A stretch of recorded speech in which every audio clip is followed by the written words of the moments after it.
Hello mga ka-Daily News, meron naman tayong bagong kwento tungkol ito sa isang malaking vape company dito sa Pilipinas, pero bago ang lahat kung hindi ka pa naka-follow at subscribe sa aming mga social media accounts, baka naman. At eto na nga, ang Flava ay isa sa mga umuusbong na vape brands dito sa Pilipinas dahil nga sa ganda ng kanilang mga designs at innovation pagdating sa paggawa ng disposable pods.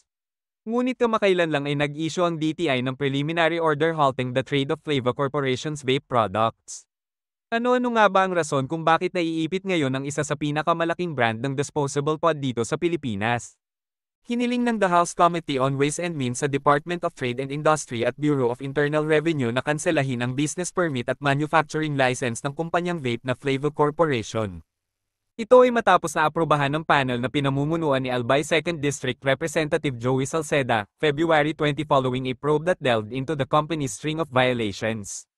Kabilang sa mga ito ang pag-iwas sa buwis at pagmamarket ng mga paboritong vape sa mga menor de edad, na labag sa Republic Act No. 11,900, o ang Vaporized Nicotine and Non-Nicotine Products Regulation Act.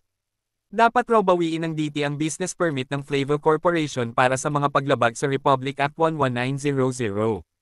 Dapat magtungo ang DTI sa pagsasagawa ng surveillance at mag-umpisa ng pagsasamsam at pag-alis ng lahat ng mga Flava vapor products at electronic cigarettes sa merkado, ayon sa ulat ng komite.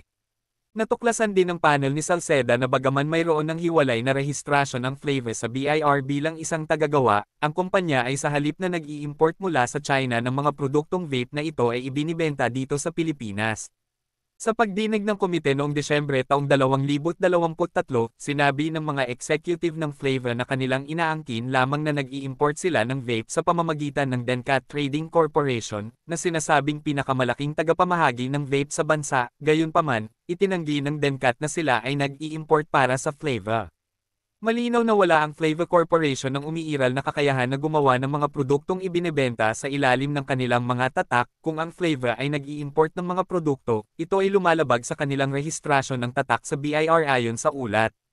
Sa gayon, hinihimok ng kapulungan ng BIR na agad na suspendihin ang operasyon ng negosyo ng Flava, pati na rin ang maglabas ng isang mission order laban sa kumpanya dahil sa hindi pagbabayad ng tamang buwis.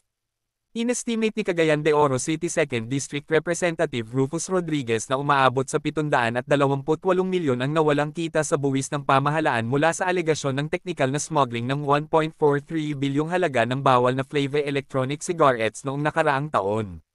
Matapos ang pagsusuri sa laboratorio, natuklasan na maliit ang inideklare ng Flava sa kanilang mga import ng vape sa pamamagitan ng maling pagtatakda ng kanilang sangkap bilang free-based nicotine na may mababang rate ng buwis sa halip na salt nicotine.